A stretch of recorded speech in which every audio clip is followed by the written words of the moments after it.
हम कौन हैं? क्या हम सिर्फ ये शरीर हैं या हमारे भीतर कुछ और भी है? हजारों सालों से इंसान इस सवाल से जूझ रहा है। इसे हम आत्मा कहते हैं। अब विज्ञान भी इस रहस्य की परतें खोलने की कोशिश कर रहा है। विज्ञान, जो हर चीज को सबूतों और तर्कों की कसौटी पर तौलता है, अब उस दहलीज पर खड़ा है जहां पदार्थ की दुनिया खत्म होती है और चेतना का अनंत आकाश शुरू होता है।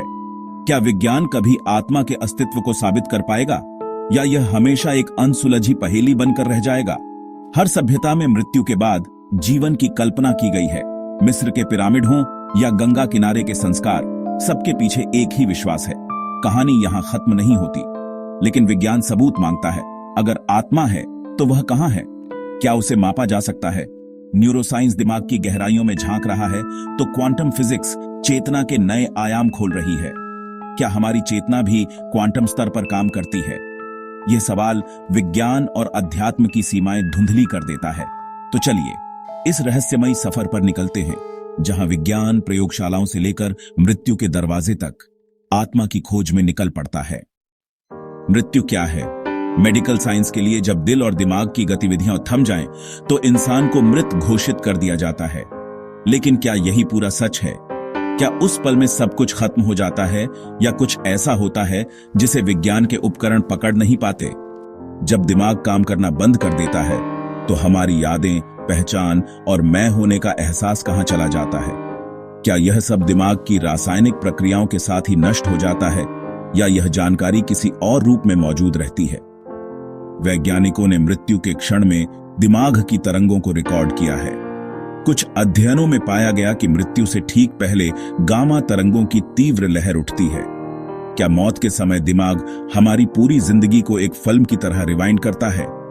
यह रहस्य और गहरा हो जाता है जब हम उन लोगों की बातें सुनते हैं जिन्हें मृत घोषित कर दिया गया था, लेकिन वे फिर से जिंदा हो गए। वे अपने शरीर को बाहर से देखने का दावा करते हैं।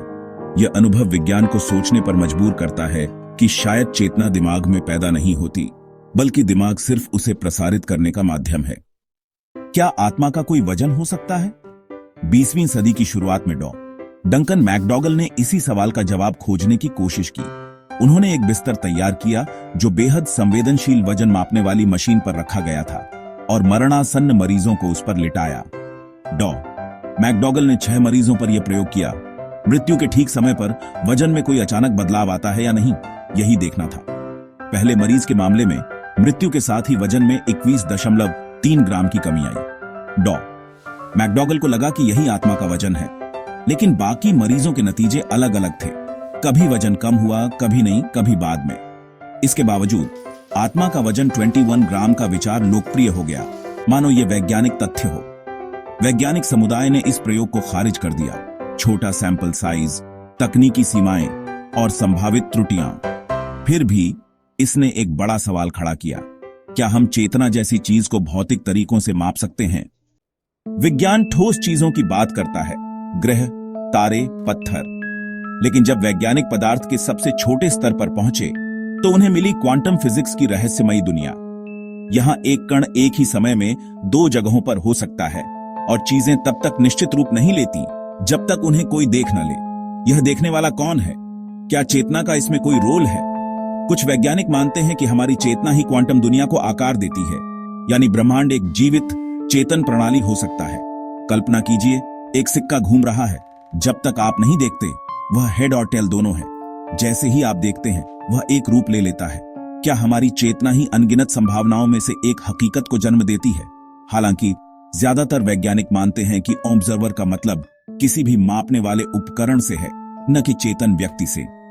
फिर भी चेतना और क्वांटम फिजिक्स का यह संगम विज्ञान को अध्यात्म के करीब ले आता है, जहां दोनों मिलकर हमारे अस्तित्व के रहस्य को छूने की कोशिश करते हैं। अगर चेतना क्वांटम स्तर पर काम करती है, तो क्या हमारा दिमाग एक क्वांटम कंप्यूटर है? सर रॉजर पेनरोज और स्टुअर्ट हैमरॉफ ने ऑर्च-ओआर थ्योरी दी, जिसके अनुसार दिमाग के न्यूरॉन्स के भीतर माइक्रोट्यूब्यूल्स में क्वांटम प्रक्रियाएं होती हैं। ये माइक्रोट्यूब्यूल्स, कोशिकाओं के भीतर छोटे ट्यूब्स, क्वांटम कंप्यूटिंग का मंच बनते हैं। जब इलेक्ट्रॉन एक लय में काम करते हैं तो चेतना का अनुभव पैदा होता है। ऑर्च-ओआर के अनुसार मृत्यु के समय माइक्रोट्यूब्यूल्स में मौजूद क्वांटम जानकारी नष्ट नहीं होती, वह ब्रह्मांड में फैल जाती है। अगर व्यक्ति को पुनर्जीवित किया जाए तो यह जानकारी वापस लौट सकती है। यही नियर डेथ एक्सपीरियंस की व्याख्या हो सकती है। हालांकि कई वैज्ञानिक इस थ्योरी को नहीं मानते, क्योंकि दिमाग का वातावरण क्वांटम प्रभावों के लिए उपयुक्त नहीं लगता। फिर भी अगर OR कभी साबित हो जाती है तो यह विज्ञान और अध्यात्म के बीच एक नया पुल बना सकती है। दुनिया भर में लाखों लोग नियर डेथ एक्सपीरियंस साझा करते हैं। क्लिनिकली डेड होने के बाद वे वापस लौटे और अद्भुत अनुभव बताए। वे कहते हैं, उन्होंने अपने शरीर को बाहर से देखा, डॉक्टरों की बातें सुनी, जबकि उनके दिमाग और इंद्रियां काम नहीं कर रही थीं। अक्सर वे एक अंधेरी सुरंग, उजली रोशनी और मृत प्रियजनों से मिलने की बात करते हैं।